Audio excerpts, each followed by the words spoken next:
everybody, foXnoMad here, and today I want to help you travel smarter by showing you what air travel is like in 2020, specifically through Istanbul airport, which I flew through recently to get to my studio stateside for the upcoming tech season. Subscribe if you don't want to miss those videos. But going back to the travel experience, it was from booking to packing to the entire flight to the airport experience. It was not normal, unsurprisingly. So I thought I'd share what that experience is like with you if you're flying or if you're just wondering what it's like for people who have to travel these days. Now, this is specifically with Turkish Airlines, and yes, I am still upset with them for their recent refund hijinks, but that aside, I decided to fly with them because I could get a direct flight, and that had a lot to do with the new check-in restrictions and the new carry-on restrictions that they have. So I'm starting with the packing process, which is a little bit different from me since you can only take about 4 kilograms on the flight. So carry on, you can only take 4 kilograms, which is about 1,000 kilograms less than I have usually in terms of electronics and gear. So I'm checking all of that stuff. So I'm checking in my drone, the microphones, the headphones, the external mic for this camera, and so on. And I'm gonna try to take the laptop, so my laptop and this camera that I'm filming on, through the airport. But for now, I just wanted to show you what that kind of looks like and what to expect. So if you're traveling out of here or through here, just make sure that you have enough space in your suitcase to be able to take your electronics or what you would take on your carry-on, maybe to put that in your check-in luggage. But I'm gonna see how loose or how strict the rules are and see what it's like at the airport. For now, I'm gonna switch over to the phone, finish up packing, and head to the airport.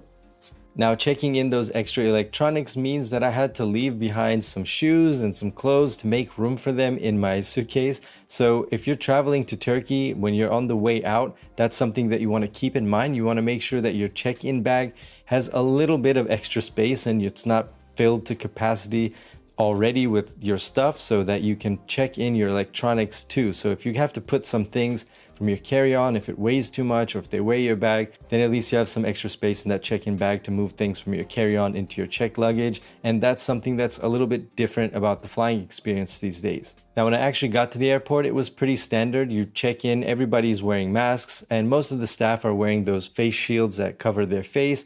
And then in the check-in line, things were pretty normal. People were sort of social distancing, and there were a lot of signs reminding people to stay 1.5 meters apart, but that didn't always happen. And that's usually in these lines, in these long lines, like in check-in or security, people were kind of mashed on top of each other. But that was pretty normal, except until I saw a couple of people that were wearing these full mesh suits. I mean, they were like biohazard suits made of tissues, like covering up their head. It was so they were in a hood, they had a mask, some people had goggles and gloves, and that was a little bit weird.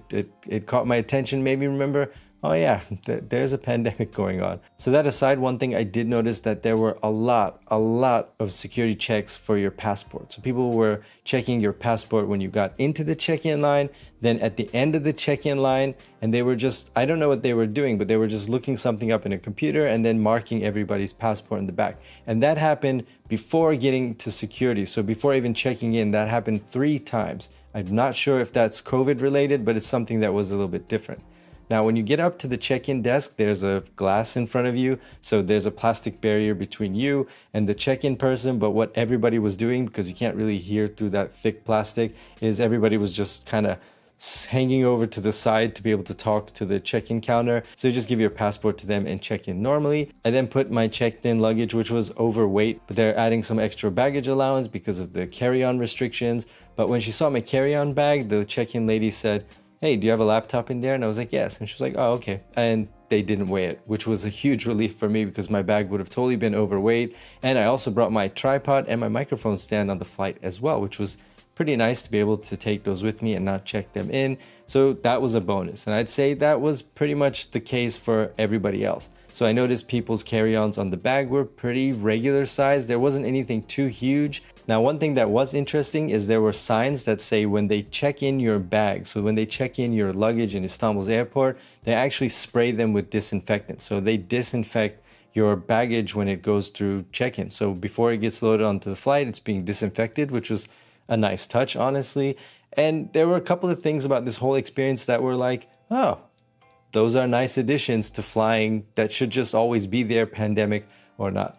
And one of those was being in the security line. So passport control, pretty normal, just give your passport, get your passport back. That's pretty standard, and usually at passport control in most places, you've already got a plastic barrier anyway, so that was pretty standard.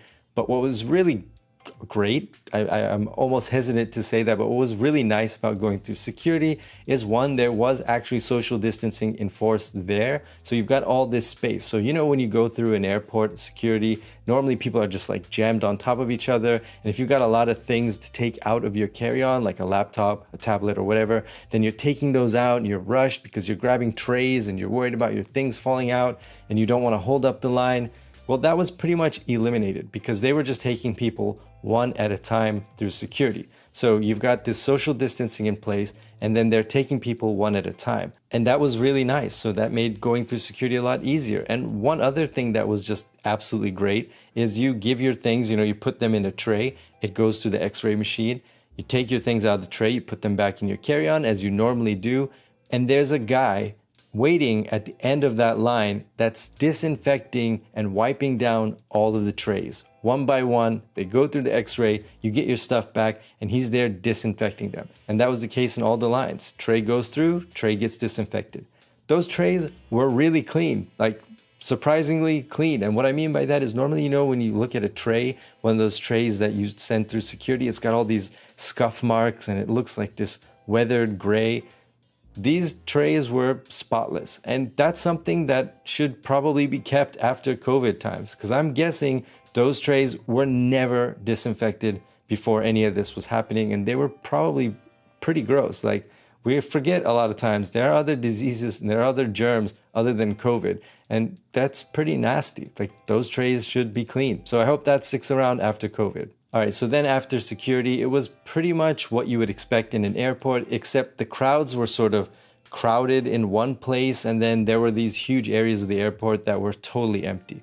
One of those was the shopping areas, so that's where I decided to sit down. Everybody's still wearing their masks, although I did notice a lot of people then, after they had passed security, having their masks sort of under their nose. But what was really interesting was there was these staff on Segways just like zooming around the airport, catching people and telling them to put their mask on, wear their mask properly. They would sit there and wait, make sure that you put your mask on properly, and then zoom off. So staff were zooming around on Segways just to make sure that people were following the mask rules. One new piece of tech that I came across were these LCD screens in front of the bathrooms. So they would show you what the occupancy was, how full the bathroom was, and whether or not you could enter based on the occupancy.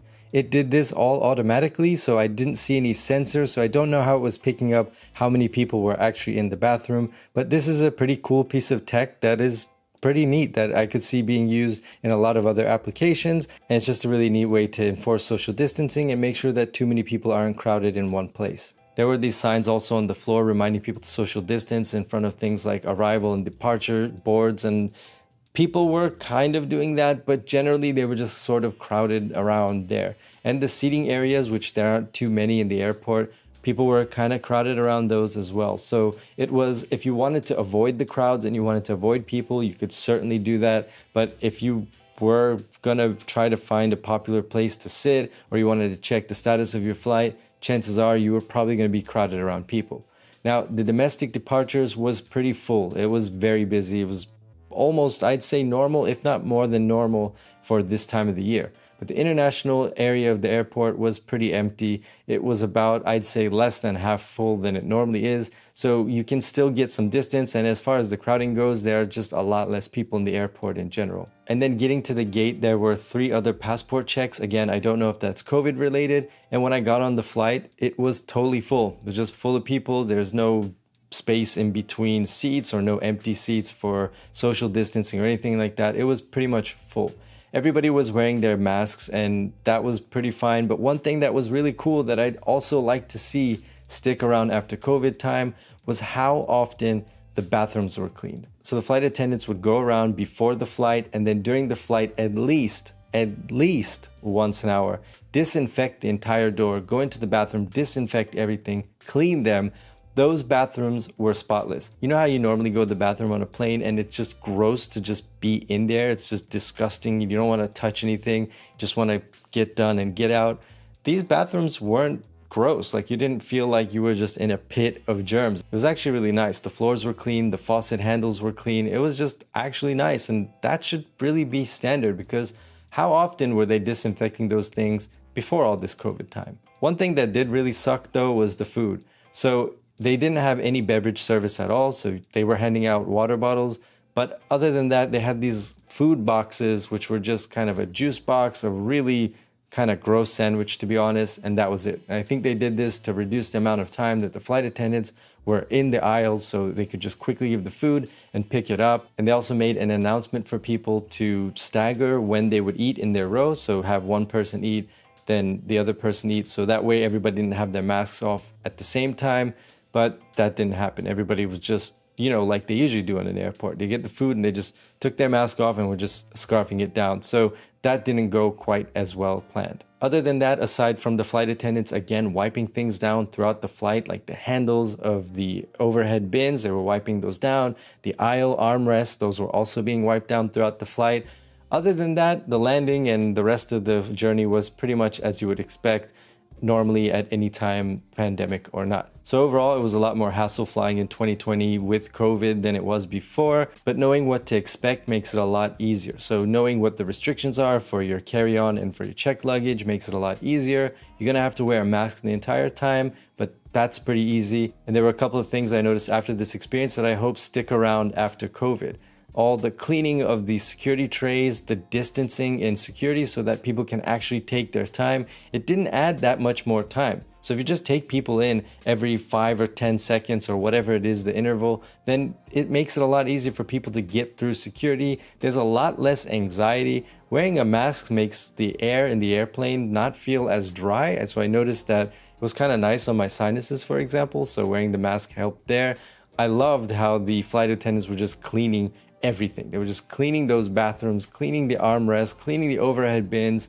That was really nice. And if you think about it, planes are pretty gross. Like, they're absolutely disgusting.